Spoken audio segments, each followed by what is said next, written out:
A lot of stuff to talk about with Congress and Ukraine. I first want to ask you about what we're seeing in Monterey Park, California. Yeah.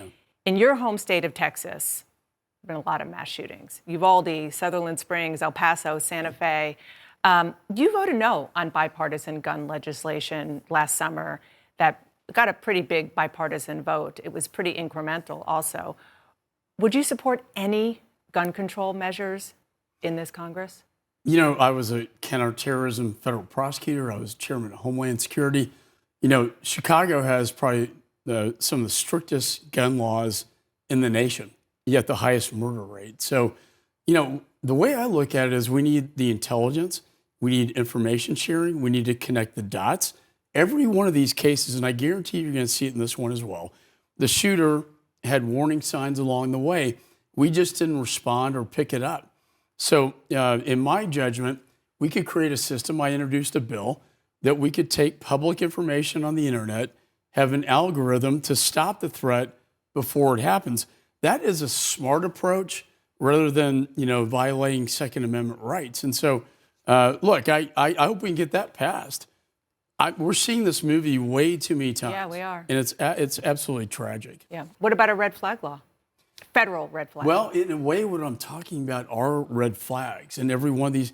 But you know, Chicago, Illinois has red flags. I know. Well, you keep bringing up Chicago, which I understand, but the guns in Chicago come in from other places because there are a patchwork of laws across the country. There's no federal law. Right. Again, we stopped, and I saw it when I chaired Homeland. So many terror attacks because we got the threat information in advance. And we stopped it. We can use that same formula here domestically, although it's a little different. You know, the Constitution didn't apply overseas, but we can do that here and stop these threats before they happen. Let's talk about Russia and Russia's war on Ukraine. Ukraine is still asking for more help, as you well know. You had pretty strong words about Germany, because Germany so far is saying no to transferring its tanks to Ukraine. You called it a cowardly decision. It seems like we're at a pretty key moment in this war. What do you think the Biden administration should do differently with regard to this particular standoff? Well, the NATO Secretary General Stoltenberg called it a pivotal moment. I think that we cannot slow walk the weapons.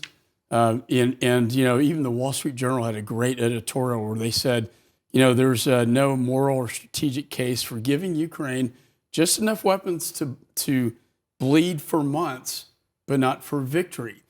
I've been a proponent of let's give them what they need, because when we do, they win. The tanks are vitally important.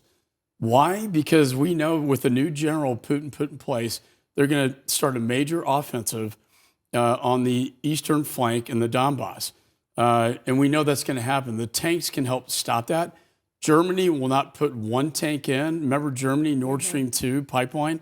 They won't put one tank in until we give them reassurances we're going to put our Abrams in. If we did that publicly, that would unleash so many Leopard tanks, because there are 10 other nations that are looking for Germany to sign off on the tanks that they have given them. That would be a game changer. In addition, the tactical missiles called ATACMS that can reach Crimea to take out the Iranian drones. So, Mr. Chairman, are you arguing here for the U.S. sending Abrams tanks to Ukraine? 100%. We don't have to send very many. All we have to do is send enough to unleash what Germany has and what the 10 other countries in NATO have. NATO has to share the burden. One good thing that came out of Ramstein, the summit, was that NATO countries are sharing the burden. It's in their backyard. It's in their best interest. And there's no concern that this could be an escalation in the eyes of Russia? You know, they said that with Stingers. They said that with Javelins, HIMARS. I mean, look, I think Mr. Putin is a provocative one here who's escalated this. He invaded a sovereign territory aggressively, unprovoked. Mr. Chairman, a lot of members of your conference, fellow Republicans, they want to stop giving money to Ukraine. Should Ukraine be worried that the money is going to stop coming from the U.S.? No. I think there's enough support on both sides of the aisle, majority in the Democratic Party, majority in the Republican. The national security chairman, like myself, support this. we have to educate our members. I don't think they quite understand what is at stake.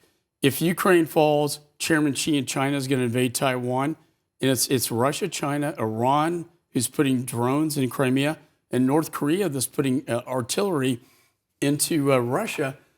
They have to understand the case. And they talk about the border, not mutually exclusive at all. We can do both. We're a great country. We can walk and chew gum at the same time. Let's talk about some things happening on the home front, specifically the revelation last night that the FBI found 6 more classified documents at President Biden's private home in Delaware, and that was after a 13-hour search, one that he invited to get to the bottom of it. What is your reaction, and do you feel satisfied now that the FBI has what it needs and has everything? I don't know, because every day it seems like they're finding more documents. And so I think what's significant as a former federal prosecutor is that no longer are they relying on the attorneys to comply, although it was consensual, the search. But the fact is the FBI conducted this search, not his attorneys. That really ratchets the investigation up. But as you said, they invited the FBI to do so. They did. And I think that's true. I don't know. The DNI, Director of National Intelligence, won't give Congress any information about the documents. I hear it pertains to foreign adversaries. I don't know. The Chinese gave a $30 million contribution to University of Pennsylvania at the same time the Biden Center's being stood up. And what is there a connection? I'm sending a letter out tomorrow to the State Department, Secretary Blinken, asking for what communications, what contacts were made, what were these documents, were Chinese officials at the Biden Center. And the fact that they're in the garage with a Corvette and in a home where Hunter Biden is recovering, and he took a picture on his laptop of important documents. I just think, Dana, there are a lot of unanswered questions here.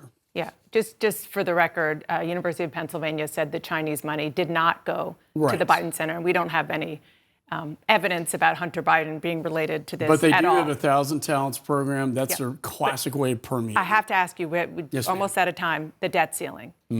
You have voted in the past to raise the debt ceiling, in fact, 3 times even since 2017. Why not do it now? Yeah, and I think if you don't, you have catastrophic economic So you will consequences. vote for it? Well, I talked to Kevin McCarthy, the speaker, yesterday. He made it very clear. I'm ready to sit down with President Biden today to talk about a reasonable debt ceiling, which would mean meaningful spending cuts. The fact is, we should be having these conversations right now. We know that Secretary Yellen's going to she can put this off until June. June's going to be the target month. But the Speaker of the House is willing to sit down today with the President of the United States and try to work this out. And I would encourage him to do that. House Foreign Affairs Chairman Michael McCaul, thank you so much. Thanks, Appreciate Dana. it. And congratulations on your chairmanship. I haven't seen you since. Appreciate Thank you. it.